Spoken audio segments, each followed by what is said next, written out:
Mga ka-Republic, pagkatapos pakawalan sina Christian Standhardinger at Stanley Pringle, ay pinasibat na rin ng Hinebra si Sidney Onwebere, kapalit ni Ben Adamos ng Northport Batang Pier. Sigurado, aangal na naman ng mga buzzers. Sasabihin na naman nilang nakalamang na naman ang Barangay Hinebra. Pag-uusapan po natin yan, pero bago ang lahat ay paki-subscribe itong ating munting channel at paki-follow na rin po ang ating Facebook page, Sports Republic PH. Maraming salamat po sa suporta.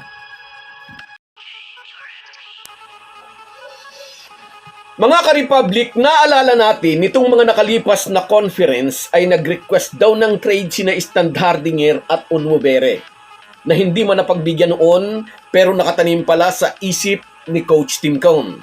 Kaya tahimik na palang gumagawa ng hakbang ang American mentor upang pakawala ng mga player na ayaw na sa kanya at sa sistemang pinatatakbo niya sa Hinebra. O, sino pang magre-request ng trade? Sabihin nyo lang, tatandaan yan ni Coach Tim Cone.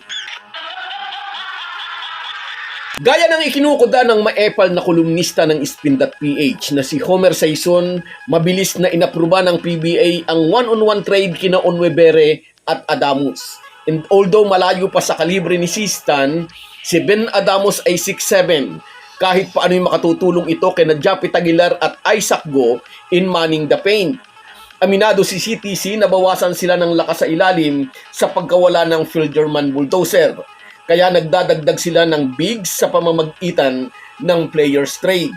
Sa pick number 3 na nakuha nila sa Tira Firma Jeep kasama sa Standhardinger deal, ay pwede sana silang makapitas ng isang quality big man.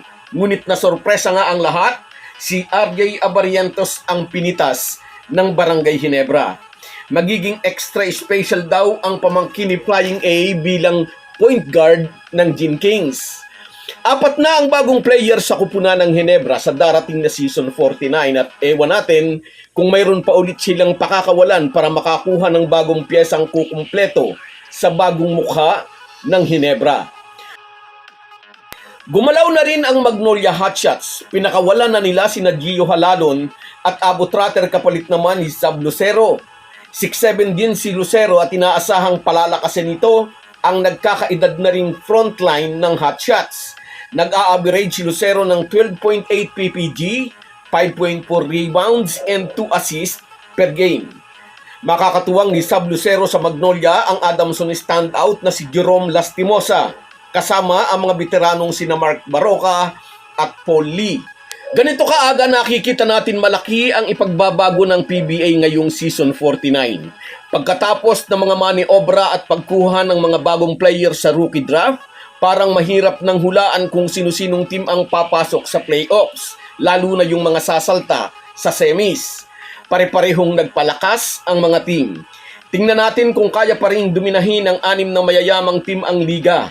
Sa nakikita natin, kaya nang pumalag ng rain or shine ni Coach Sheng Giao, ang Northport Batang Pier ni Coach Bonitan, ganun din ang Phoenix. Higit sa lahat, ang Converge Fiber Xers na bukod kay Justin Baltasar na top pick overall ay nakakuha pa rin sila ng ilang quality players. Mas mahigpit ang magiging kompetisyon ngayong season 49 na isang magandang balita para sa mga PBA fans. Hudyat ito ng pagbabalik ng dating sigla ng PBA. Aware si Coach Tim Cone ng Hinebra sa unti-unting paglakas ng mga kalabang team. Kaya naman hindi rin sila nagpapabaya. Sabi nga natin sa mga nauna nating video content, maraming butas na dapat takpan sa kupunan ng Hinebra. Nagtataka nga ang maraming fans noong una, teka, bakit hindi yata gumagalaw ang coaching staff at ang team management ng Gin Kings? Yun lang pala ang akala natin. Akala natin ay hindi sila nag-aalala. At nang gumalaw na sila, nagulat nga ang lahat.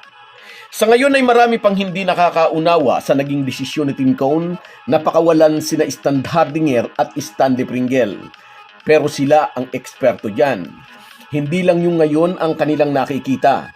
May bisyon na sila sa direksyon ng Hinebra. So guys, yan lang muna. Hanggang sa muli. Kung wala po kayong mga viewers namin ay walang magtatagumpay na vlogger. Kaya salamat po sa inyong panunood. Shoutout sa iyo Rosemary Juan at sa iyo Via. Magpagaling ka, may lagnat ka raw. Happy watching.